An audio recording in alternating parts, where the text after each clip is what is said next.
അങ്ങനെ fish fry ready.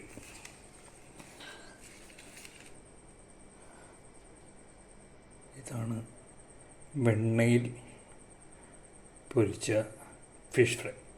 ഇതിനെ കൂട്ട് വേറെ രീതിയിലാണ് കൂട്ടി ഞാൻ പറഞ്ഞിരുന്നു. ഒന്ന് ട്രൈ ചെയ്തു. അപ്പോൾ വീണ്ടും ഒരു ഫിഷ് ഫ്രൈ. നേരത്തെ ഒരു ഫിഷ് ഫ്രൈ നമ്മൾ കണ്ടിട്ടുണ്ടായിരുന്നു, നമ്മൾ ഉണ്ടാക്കിയിട്ടുണ്ടായിരുന്നു. ഇത് രണ്ടാമത്തെ ഫിഷ് ഫ്രൈ. ഇത് വേറൊരു ശൈലിയിലാണ്. നിങ്ങളുടെ ഏത് ശൈലിയാണെന്ന് നിങ്ങൾക്ക് ഇഷ്ടമെന്നുണ്ടെങ്കിൽ അത് ഉപയോഗിക്കാം. ഇതിൽ നമ്മൾ വെളുത്തുള്ളി, 2 അല്ലി വെളുത്തുള്ളി, 2 ചെറിയ ഉള്ളി,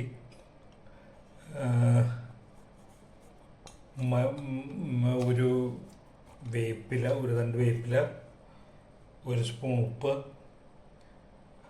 1/2 സ്പൂൺ മഞ്ഞൾപ്പൊടി, 2 സ്പൂൺ മല്ലിപ്പൊടി, 2 സ്പൂൺ മുളക് പൊടി. ഇത്രയും സാധനങ്ങളാണ് ഇതിനകത്തേക്കിട്ടത്. വേറെ വെള്ളമൊന്നുമില്ല. ഇത്രയും സാധനങ്ങൾ ഇതിനകത്തേക്കിട്ട് അത് നമ്മൾ മീനിൻ്റെ മുകളിൽ പിടിപ്പിച്ചു. മീൻ അതിലിട്ടിട്ട് ഒന്ന് പരട്ടിയെടുക്കുക. പറയുമ്പോഴത്തേക്കൊന്ന് മറിച്ചിട്ട് കഴിഞ്ഞാൽ മീനിൻ്റെ മുകളിൽ ഇതൊക്കെ പിടിക്കും. പ്രത്യേകിച്ച് ഒന്നും ചെയ്യേണ്ടതില്ല.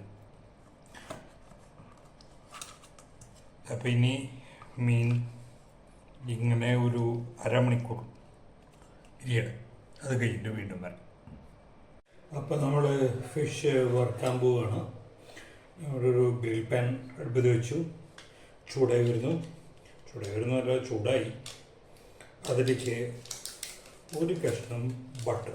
ആൾക്കാർ ചോദിക്കും ബട്ടറിലൊക്കെ മീൻ വറുക്കും. ആ സാമാന്യ ടേസ്റ്റാണ് ബട്ടറിൽ, നെയ്യിൽ മീൻ വറുത്ത് കഴിഞ്ഞാൽ. നമ്മൾ ഇവിടെ ബട്ടർ ഉപയോഗിക്കുന്നു. ബട്ടർ ഒന്ന് മെൽറ്റായി വരെ എല്ലാ ഭാഗത്തും ഇതാക്കാൻ നമ്മൾ ഒന്ന് ചേർത്തി. നമുക്ക് വലിയ തോതിൽ ബട്ടർ ഉപയോഗിക്കാൻ കുഴപ്പമില്ലാത്തതുകൊണ്ട് ചെറിയ തോതിൽ ഉപയോഗിക്കും. അതിലേക്ക് മീൻ ഓരോ കഷ്ണമായിട്ട് നമ്മൾ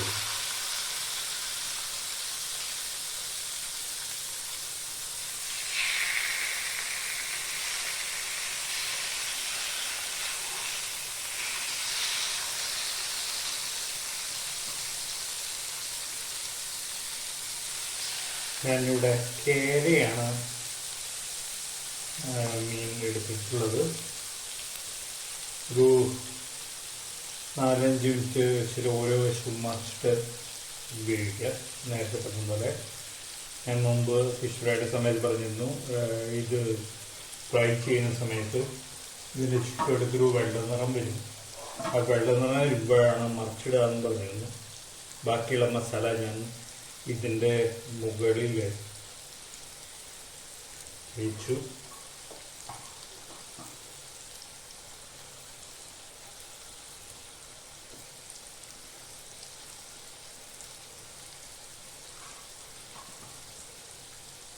ഇനി അത് ഫ്രൈ ആയിട്ട് വേണ്ട. ഫ്രൈ ചെയ്തതിന് ശേഷം വീണ്ടും